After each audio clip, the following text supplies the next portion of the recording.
Hello class 12th commerce student. This is Rahul Soni, account lecturer, TAVP School, Amet.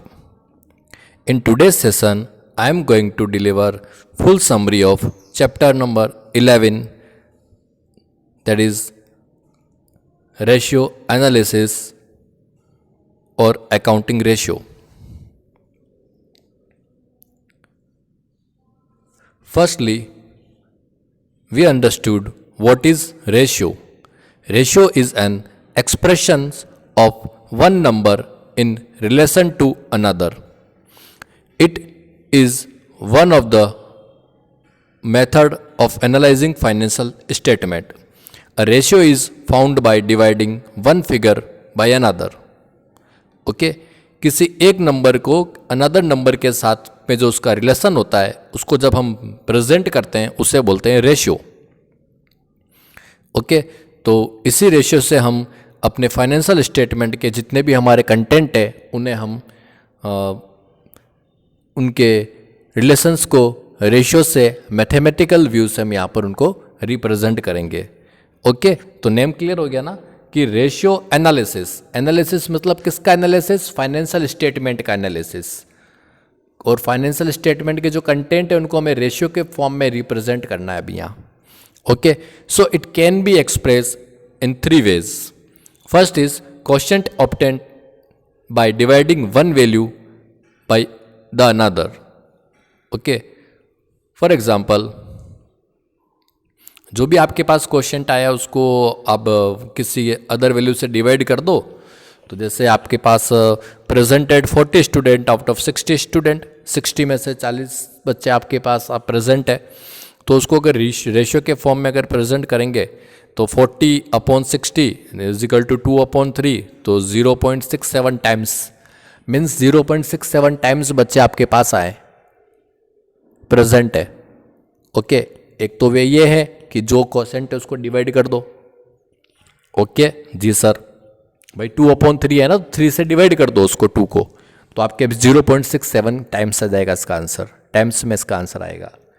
Second है quotient obtained by multiplied by 100. 100 से multiply करो. सीधा example present 40 student out of 60 student. The ratio is 40/60 multiply 100 is equal to 66.67%. Means in your class 66.67 students are present today. इस तरीके से इसको अपन बोलेंगे. तो एक तरीका परसेंटेज के अंदर उस फॉर्म में उसको प्रेजेंट करो. थर्ड इसका है तरीका ratio is also express as a proportion. Present 40 student out of 60 student. The ratio is 40:60 is equal to 4:6 is equal to 2/3 2:3. तो 2:3 इसका क्या है? प्रोपोर्शन है. सो आई थिंक आपको रेशियो और उसका एक्सप्रेशन समझ में आ गया है कि रेशियो क्या होता है. कि रेशियो जो हमारे नंबर है किसी नंबर को के रिलेशन को हम किसी अदर के साथ में रिलेशन को हम जब प्रेजेंट करते हैं, इसको रिप्रेजेंट करते हैं तो उससे बोलते हैं रेशियो. और ये 3 वे में हम इसको रिप्रेजेंट करते हैं. एक तो टाइम्स के वे में, सेकंड इज परसेंटेज के वे में, और थर्ड इज प्रोपोर्शन के वे में. तो हमारे यहाँ पर जो फॉर्मूले हैं आपने ये चैप्टर मेरे से पढ़ भी लिया है, तो आपको अभी तक मालूम चल गया है कि जो स्टार्टिंग के जो आपके लिक्विडिटी रेशियो हैं और सॉल्वेंसी रेशियो है उनको हमने प्रोपोर्शन के फॉर्म में हमने एक्सप्रेस किया था.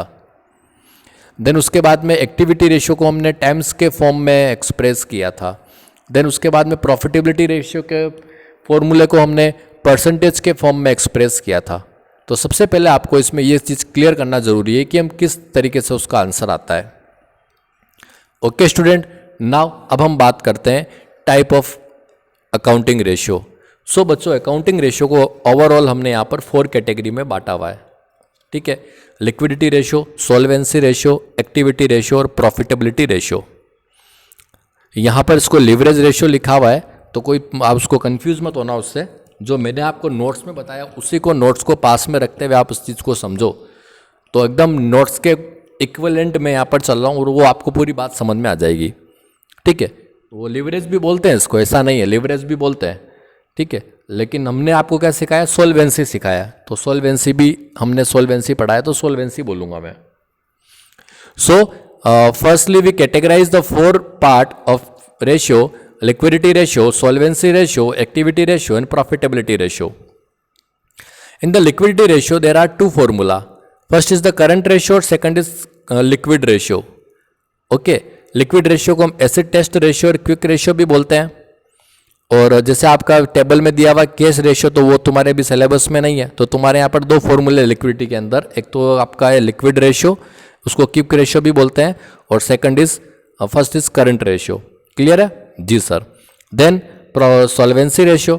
सॉल्वेंसी रेशियो यहाँ पर मैंने 4 टाइप के बताए आपको: डेप्ट equity ratio, total assets to dept ratio, proprietary ratio और interest coverage ratio. Okay student जी सर। एक्टिविटी रेशियो मैंने यहाँ पर आपको 4 बताया फॉर्मूले उसके एक्टिविटी रेशियो में। इसको टर्नओवर रेशियो भी बोलते हैं बच्चों जी सर। तो उसके फॉर्मूले क्या है: इन्वेंट्री टर्नओवर रेशियो, डेप्टर्स और trade receivable turnover ratio, creditors और ट्रेड पेबल टर्नओवर रेशियो और वर्किंग कैपिटल टर्नओवर रेशियो जी सर। और प्रॉफिटेबिलिटी रेशियो को हम इनकम रेशियो भी बोलते हैं, और इसको मैंने 2 बेस पर यहाँ पे फॉर्मूले बनाए, टोटल 8 फॉर्मूले इसमें। सबसे पहले आपका बेस्ड ऑन प्रॉफिट और सेल और based on investment. Based on profit on sale, profit और सेल में यहाँ पर 5 फॉर्मूला है: GP ratio, NP ratio, GP मतलब gross profit ratio, net profit ratio, operating ratio, operating profit ratio, और fifth है इसका return on investment. Okay, and based on investment में यहाँ पर 3 फॉर्मूले हैं: earning per share, EPS, dividend per share, DPS, और dividend pay out ratio. Okay बच्चों, ओवरऑल 18 फॉर्मूले हमने आपके सिलेबस में 12th क्लास आरबीएससी के अंदर हमने आपको यहाँ पर बताए हुए हैं। ओके, उन सब के मैंने नेम और कैटेगरी वाइज आपको क्लियरली बता दिया है। अपने पास नोट्स रखो और फिर बाद में इस वीडियो को देखना, आपको एकदम परफेक्ट मेरा पॉइंट टू पॉइंट नोट्स समझ में आ जाएगा। क्लियर है बच्चों जी सर। नेक्स्ट चलते हैं आगे। तो जैसे सबसे पहले मैं बात करता हूँ करंट रेशियो और लिक्विड रेशियो। इसको क्विक रेशियो भी बोलते हैं और एसिड टेस्ट रेशियो भी बोलते हैं। करंट रेशियो जो है उसका फॉर्मूला है current assets upon current liability, और क्विक रेशियो लिक्विड रेशियो या एसिड टेस्ट रेशियो का फॉर्मूला है liquid asset upon current liability. Clear है बच्चों जी सर। करंट रेशियो का जो आइडल रेशियो है वो 2:1 है, और लिक्विड रेशियो का जो आइडल रेशियो है 1:1 है। ओके जी सर। नाउ अब ये सीख लो कि कैसे करंट असेट्स को कैलकुलेट करते हैं और कैसे करंट लायबिलिटीज़ को कैलकुलेट करते हैं। मैंने पहले से क्लियर किया हुआ है क्लास को कि जिस बच्चे के chapter number 6 financial statement of company वो कंप्लीट है, बैलेंस शीट और इनकम स्टेटमेंट, तो उस बच्चे को कहीं पर भी कुछ प्रॉब्लम नहीं आती इस चैप्टर के अंदर, कंटेंट आराम से वो फाइंड कर सकता है। तो वहाँ पर मैंने सिखाया हुआ है कि करंट असेट्स और करंट लायबिलिटीज़ के हेड में हम किन किन को इंक्लूड करते हैं, उसके क्या क्या एग्जाम्पल है। फिर भी एडिशनली मैंने आपको कंटेंट इस फॉर्मूले की टेबल में बता रखा है। फॉर एग्जाम्पल सीए कैसे आता है: cash balance, bank balance, stock, debtors, bills receivable, prepaid expenses, accrued income, marketable security, okay, advance tax. इन सबको अगर हम टोटल करेंगे तो हमारे पास करंट असेट आता है जी सर। और लिक्विड करंट लायबिलिटीज़ कैसे आता है: bank overdraft, bill payable, creditors, propose dividend, unclaim dividend, outstanding expenses, provision for taxation and short term loan. Okay बच्चों, इनको ऐड करेंगे तो हमारे पास करंट लायबिलिटीज आता है। सो क्लियर है बच्चों। सीए के कंटेंट और सीएल के कंटेंट मैंने बता दिए आपको। समझ में नहीं आता तो फिर से इसको बैकवर्ड फॉरवर्ड करके वीडियो को अच्छे से समझो, एकदम प्योरली समझ में आ जाएगा, गारंटेड समझ में आ जाएगा। बहुत अच्छा वे ये पढ़ाने का। उसके बाद में लिक्विड एसेट है, तो लिक्विड एसेट के लिए मैंने आपको क्लियरली बता रखा है कि देखो तुम्हारे इसमें स्लाइड के अंदर सीए माइनस इन्वेंट्री ओनली इतना ही मिला था, लेकिन एक्चुअली मैंने आपको कंटेंट के अंदर बता रखा है CA minus stock minus prepaid expenses minus advance tax. Class clear है जी सर। तो ये फॉर्मूले हमने बता दिए आपको, इनके कंटेंट बता दिए। उसके बाद में हम बात करते हैं इसके, ये फॉर्मूला है इसका, और ये आपका क्विक रेशियो का फॉर्मूला है। देखो इसमें आप ये किसको एसिड टेस्ट और क्विक रेशियो भी बोलते हैं, और कैश रिसीवेबल मार्केटेबल सिक्योरिटी को ऐड करो, या फिर करंट असेट्स में से इन्वेंट्री और प्रीपेड एक्सपेंसेस को माइनस करो। एक ही बात है दोनों बच्चों। या तो तुम ऐसा करो कि इन्वेंट्री प्रीपेड एक्सपेंसेस को और एडवांस टैक्स को उसमें लो ही मत, इंक्लूड ही मत करो, एक्सक्लूडिंग अदर जितनी भी करंट असेट उन सबको जोड़ दो। या फिर ऐसा करो जो सीए तुमने बना दी ना, उस सीए में से इन्वेंट्री प्रीपेड एक्सपेंसेस और एडवांस टैक्स को लेस कर दो। तो तुम्हारे पास आ जाएगा लिक्विड एसेट। क्लियर है बच्चों, एकदम परफेक्ट समझ में आ रहा है? Yes sir. आगे चलते हैं। अब हम बात करते हैं इसके next formula, next category solvency ratio. इसमें 4 फॉर्मूले हैं बच्चों, जिसमें से 3 तो आपको स्लाइड में मिल रहे हैं और एक फॉर्मूला आपका है यहाँ पर। एक फॉर्मूला है आपका इंटरेस्ट कवरेज रेशियो, है ना, और ये सेकंड वाला भी जो है टोटल असेट्स टू डेप्ट नहीं है, ये आपका सॉल्वेंसी रेशियो, जहाँ पर फॉर्मूला अलग है इसका, ये थोड़ा ये रॉन्ग है बच्चों, है ना, ये मतलब है लेकिन आपके सिलेबस में नहीं है ये। जी सर, चलो बात करते हैं। 4 फॉर्मूले हैं, डेप्ट equity ratio, solvency ratio, proprietary ratio और इंटरेस्ट कवरेज रेशियो। जी sir, point to point, notes to notes, चलो आप मेरे साथ, समझ में आ जाएगी बात। ठीक है, तो सबसे पहले हमारा डेप्ट इक्विटी रेशियो है, फॉर्मूला है इसका डेप्ट अपॉन शेयर होल्डर फंड। जी सर, इसको डेप्ट अपॉन शेयर होल्डर फंड को इक्विटी भी बोलते हैं। ओके, देखो बच्चों, शेयर होल्डर फंड के यहाँ पर लगभग 4 नाम है, share holder fund, net worth, internal equity, proprietary fund, और इक्विटी भी बोलते हैं कभी कभी, तो सब एक ही बात है, अलग अलग नहीं है, इसको आप ध्यान रखना। जी सर, तो अब डेप्ट अपॉन शेयर होल्डर फंड किस तरीके से कैलकुलेट करते हैं, कैसे इनके कंटेंट बनाते हैं, देखो आप, सबसे पहले मैं बताता हूँ आपको डेप्ट। डेप्ट नेम से क्लियर है, डेप्ट का मतलब होता है लोन। आपने किसी से लोन ले रखा है तो वो होता है डेप्ट। बोलते हैं ना, ये मेरा डेप्ट है यार, मेरा लोन काफ़ी है, मेरा डेप्ट काफ़ी चल रहा है, तो ये डेप्ट वर्ड वहाँ। अब बस ये वर्ड आपका क्लियर, तो फिर क्या दिक्कत है। अब लोन जितने भी हैं, जो लॉन्ग टर्म लोन्स आपके हैं, उनको यहाँ पर लेके आ जाओ, like a long term loan, long term borrowings, debentures, mortgage loan, public deposit, इन सबको डेप्ट में इंक्लूड करते हैं। 2 से 3 बार इस वीडियो को सुनोगे तो गारंटेड फॉर्मूले और कंटेंट याद हो जाएंगे, और अगर ये आपको फॉर्मूले और कंटेंट सब याद हो गए ना, तो 80% चैप्टर कंप्लीट है आपका। 20% कुछ मैथमेटिकल्स इक्वेशंस वगैरह आपको आनी चाहिए, मैथमेटिकल्स प्रॉब्लम्स आपको छोटी मोटी आनी चाहिए, तो ये चैप्टर गारंटेड आपका कंप्लीट हो जाता है। ओके क्लास, एग्जाम में 11th मार्क्स का चैप्टर है, इस बहुत जल्दी से मैं इसको समअप कर दूंगा, इस पूरे चैप्टर को। फटाफट आप सुनो, मेरे से समझो, 1 से 2 से 3 बार देखना, पूरा समझ में आ जाएगा। ओके सर, सो डेप्ट मैंने आपको बता दिया है। नाउ अब बात करते हैं शेयर होल्डर फंड कैसे कैलकुलेट करते हैं। Shareholder fund can be find out by the both side of the balance sheet. Balance sheet की दोनों साइड से कैलकुलेट कर सकते हैं, asset side, liability side. Asset side से कैसे कैलकुलेट करते हैं, fixed assets plus investment plus working capital is equal to capital employed minus डेप्ट is equal to shareholder fund. Capital employed कैसे आता है, सी ए माइनस सी एल करने से आता है, I mean current assets minus current liabilities करने से आता है। ओके सर, अगर आपको लायबिलिटी साइड से कैलकुलेट करना है तो आपने पहले पता है, आपको मैंने बैलेंस शीट जब बताई थी 6th चैप्टर में, मैंने वहाँ क्लियर बता रखा है उसका। शेयर होल्डर फंड पूरा हेड है, उस हेड में क्या क्या सब हेड आते हैं पता है ना आपको, share capital, reserve and surplus, money receive against share warrant. So I think clear, liability side और असेट साइड दोनों साइड से आपको समझ में आ गया शेयर होल्डर फंड कैसे आता है। बहुत ज़्यादा इंपॉर्टेंट है, अगर ये समझ में आ गया तो आगे वाले भी फॉर्मूले बहुत इजीली समझ में आ जाएंगे आपको, है ना। ओके सर, आ गया सर, क्लियर है। नेक्स्ट फॉर्मूला है इसका सोल्वेंसी रेशियो। फॉर्मूला है इसका टोटल डेप्ट अपॉन टोटल असेट्स। टोटल डेप्ट कैसे आता है, जो तुमने भी रिसेंटली डेप्ट कैलकुलेट किया था उसमें करंट लायबिलिटीज़ को ऐड कर दो तो टोटल डेप्ट आ जाएगा। और टोटल एसेट आपको पता ही है, नॉन करंट एसेट और करंट एसेट को हेड को ऐड करेंगे तो हमारे पास टोटल एसेट आ जाएगा। जी sir. Next formula is the proprietary ratio. Proprietary ratio का फॉर्मूला है proprietary fund upon total asset. अब प्रोप्राइटरी फंड और शेयर होल्डर फंड तो एक ही बात होती है, टोटल एसेट आपने निकालना सीख लिया है तो कोई प्रॉब्लम नहीं है, कंटेंट आपके क्लियर है इसके। जी sir. Next formula interest coverage ratio, तो PBIT upon fixed interest charges. तो पीबीआईटी का मतलब होता है profit before interest and tax. कभी कभी क्वेश्चन में अपने को profit after interest and tax दिया होता है तो उसको रिवर्स चलना होता है, सबको ऐड करके उसका ग्रोसअप करके पीबीटी कैलकुलेट कर दो और उसमें टैक्स इंटरेस्ट को ऐड कर दो तो आपके पास आ जाएगा पीबीआईटी। ओके बच्चों, इलस्ट्रेशन नंबर 11 काफ़ी इंपॉर्टेंट है इसका। जी सर। तो ये बच्चों सोल्वेंसी रेशियो के चारों फॉर्मूले मैंने कवर कर दिए विद कंटेंट, जिसमें आपका डेप्ट इक्विटी रेशियो था, सोल्वेंसी रेशियो था, प्रोप्राइटरी रेशियो था और इंटरेस्ट कवरेज रेशियो था। चारों फॉर्मूले cover with content. I hope आपको ये सब फॉर्मूले विद कंटेंट समझ में आ गए होंगे। आगे हम चलते हैं तो इसका आगे नेक्स्ट ये फॉर्मूले भी कुछ है, देखो वही फॉर्मूले मैंने आपको बता दिया है पूरा। हाँ, चाहो तो आप इसका स्क्रीनशॉट ले सकते हो। और एडिशनली बताया यहाँ पर तो लिमिटेड है, मैंने आपको और अच्छे से डिटेल में बता रखा है नोट्स के अंदर। उसके बाद हम बात करते हैं एक्टिविटी रेशियो की। अब एक्टिविटी रेशियो में भी 4 फॉर्मूले हैं। स्टॉक टर्नओवर रेशियो, उसको इन्वेंट्री टर्नओवर रेशियो भी बोलते हैं। डेटर्स टर्नओवर रेशियो, उसको ट्रेड रिसीवेबल टर्नओवर रेशियो भी बोलते हैं। क्रेडिटर्स टर्नओवर रेशियो, उसको ट्रेड पेबल टर्नओवर रेशियो भी बोलते हैं। और लास्ट आपका working capital turnover ratio. Okay बच्चों? जी सर।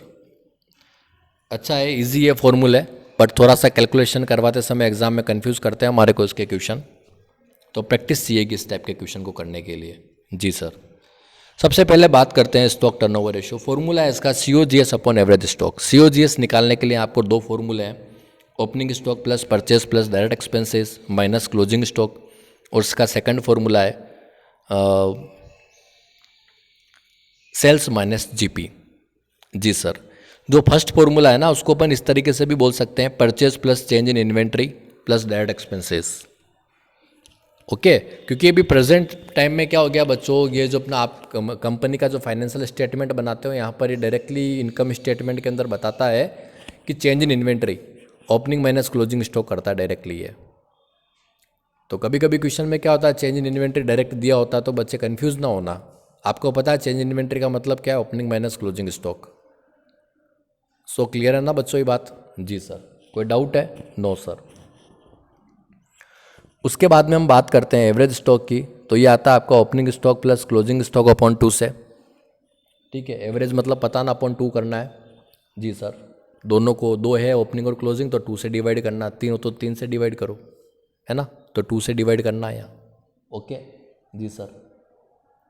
और COGS के दोनों फॉर्मूले बता दिए, एवरेज स्टॉक का फॉर्मूला बता दिया है, कंटेंट क्लियर है। आगे चलते हैं डेटर्स टर्नओवर रेशियो और ट्रेड रिसीवेबल टर्नओवर रेशियो। उसका फॉर्मूला है आपके नेट क्रेडिट। देखो डेटर्स किससे रिलेटेड है, debtors related with the net credit sales से। अब नेट क्रेडिट सेल से रिलेटेड है, तो हम वहाँ पर फॉर्मूला क्या बनेगा, net credit sale upon average trade receivable. ठीक है।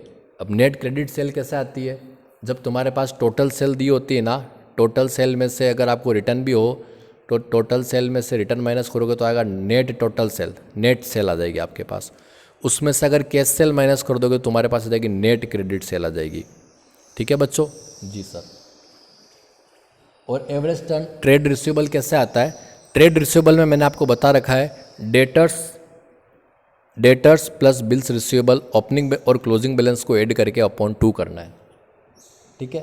कभी कभी हम यहाँ पर एग्जाम में पूछ लेता है एवरेज कलेक्शन पीरियड, तो उसका फॉर्मूला है 365 या 12 upon DTR means debtors turnover ratio. तो अगर मंथ में कैलकुलेट करना तो 12 रखो, और अगर डेज में कैलकुलेट करना तो 365। ओके जी सर। देन उसके बाद में फॉर्मूला हमारा है क्रेडिटर्स टर्नओवर रेशियो और ट्रेड पेबल टर्नओवर रेशियो। इसका फॉर्मूला है net credit purchase upon average trade payable. Net credit purchase आपका आता है परचेज माइनस परचेज रिटर्न से, और average trade payable opening creditors plus bill payable plus closing creditors plus bill payable upon 2 से। ठीक है। यहाँ पर भी हम एवरेज पेमेंट पीरियड फाइंड करते हैं 365 या 12 अपॉन CTR से। और लास्ट फॉर्मूला है इसका WCTR। फॉर्मूला इसका COGS अपॉन वर्किंग कैपिटल है। तो COGS आपको पता है बच्चों, COGS को cost of revenue from operation भी बोलते हैं, ध्यान रखना। और वर्किंग कैपिटल आपको पता ही है। कभी कभी बच्चों ये WCTR के अंदर नेट सेल भी लेते हैं, लेकिन हमने आपको COGS बता रखा, COGS ही लेना आपको। ठीक है, बुक में आपके COGS ही है। अगर COGS क्वेश्चन में गिवन नहीं होता तो फिर नेट सेल आप ले सकते हो। आई होप आपको एक्टिविटी रेशियो भी क्लियर हो चुका है। 3 कैटेगरी हमने क्लियर कर दी है। सबसे पहले हमने लिक्विडिटी क्लियर किया था, फिर सॉल्वेंसी और नाउ एक्टिविटी। अब बात करते हैं प्रॉफिटेबिलिटी बेस्ड ऑन सेल और बेस्ड ऑन इन्वेस्टमेंट। सबसे पहले बात करते हैं based on sale. Based on sale में 5 फॉर्मूले हैं, GP ratio, operating ratio, operating profit ratio और return on investment. NP ratio, return on investment. ठीक है जी सर। यस, GP रेशियो का फॉर्मूला है GP upon net sale into 100। पहली बात तो यहाँ पर यह है कि इसमें सबसे अपन नेट सेल का भाग डिवाइड कर रहे हैं इसमें, और दूसरी बात यह है कि इसको हम मल्टीप्लाई कर रहे हैं 100 से, मतलब इसका आंसर अपने परसेंटेज में आता है। क्लियर है जी sir. GP upon net sale into 100। अब जीपी कैलकुलेट करने के भी दो फॉर्मूले हैं, ठीक है। एक तो जीपी आ जाएगा आपका सेल्स माइनस सीओजीएस से आ जाएगा जीपी, बस हाँ एक फॉर्मूला ही है, सेल्स माइनस सीओजीएस कर दो जीपी आ जाएगा जी सर। उसके बाद में ऑपरेटिंग रेशियो, तो ऑपरेटिंग का रेशियो का फॉर्मूला है COGS plus operating expenses upon net sale into 100। अब सीओजीएस आपको पता है कैसे कैलकुलेट करते हैं, बार बार नहीं बताऊंगा। और ऑपरेटिंग एक्सपेंसेस में किन को इंक्लूड करते हैं, office expenses, selling expenses, discount, depreciation, bed date, interest on short term loan. Okay, इनसे हम क्या कैलकुलेट करते हैं, ऑपरेटिंग एक्सपेंसेस सबको टोटल करेंगे तो हमारे पास आएंगे। आप सीओजीएस प्लस ऑपरेटिंग एक्सपेंसेस करोगे तो उसको ऑपरेटिंग कॉस्ट भी बोलते हैं। कभी कभी यहाँ फॉर्मूला ये भी यूज़ करते हैं हम, operating cost upon net sale into 100। तो कंफ्यूज नहीं होना है, बात वही है। उसके बाद अगर हम बात करें ऑपरेटिंग प्रॉफिट रेशियो, तो उसका फॉर्मूला है operating profit upon net sale into 100। Okay बच्चों, यहाँ पर इसको कैलकुलेट करने के लिए मैंने आपको ये इसके 3 तरीके बताए थे। देखो तुम्हारी ये बुक में भी दे रखा है, ये स्लाइड के अंदर भी है। NP plus non operating expenses minus non operating income करो, और अगर जीपी दे रखा है तो जीपी प्लस अदर मतलब नॉन ऑपरेटिंग इनकम और माइनस नॉन ऑपरेटिंग एक्सपेंसेस। इससे भी आपका ये कैलकुलेट हो जाता है ऑपरेटिंग प्रॉफिट। अगर आपके पास ऑपरेटिंग रेशियो है तो 100 माइनस ऑपरेटिंग रेशियो करोगे तो भी तुम्हारे पास ऑपरेटिंग प्रॉफिट रेशियो आ जाएगा डायरेक्टली, ठीक है। तो ये कुछ फॉर्मूला आपको पता होना चाहिए। और यहाँ पर आप सेल्स में से ऑपरेटिंग कॉस्ट माइनस करते हो ना, तो भी तुम्हारे पास ऑपरेटिंग प्रॉफिट आ जाएगा। सीधी सी बात एक लेके चलनी बच्चों, 11th क्लास वाला कंटेंट भी माइंड में रखना। मैं सबसे पहले वहाँ पर ट्रेडिंग अकाउंट बनाता था, ट्रेडिंग अकाउंट से मैं ग्रॉस प्रॉफिट कैलकुलेट करता था। उसके बाद में ग्रॉस प्रॉफिट को P&L अकाउंट में ट्रांसफ़र करके मैं इनडायरेक्ट एक्सपेंसेस को नोट करके मैं नेट प्रॉफिट कैलकुलेट करता था। इनडायरेक्ट एक्सपेंसेस यहाँ पर 2 टाइप के होते हैं, ऑपरेटिंग और नॉन ऑपरेटिंग एक्सपेंसेस, ठीक है। तो ये पूरा कंटेंट उसी से रिलेटेड है, जीपी, एनपी, ऑपरेटिंग और नॉन ऑपरेटिंग। तो यहाँ पर मैंने आपको ऑपरेटिंग एक्सपेंसेस बता दिया है। नॉन ऑपरेटिंग एक्सपेंसेस का मतलब होता है कि जो बिजनेस की एक्टिविटीज़ से खर्चा नहीं होता उसको बोलते हैं नॉन ऑपरेटिंग एक्सपेंसेस।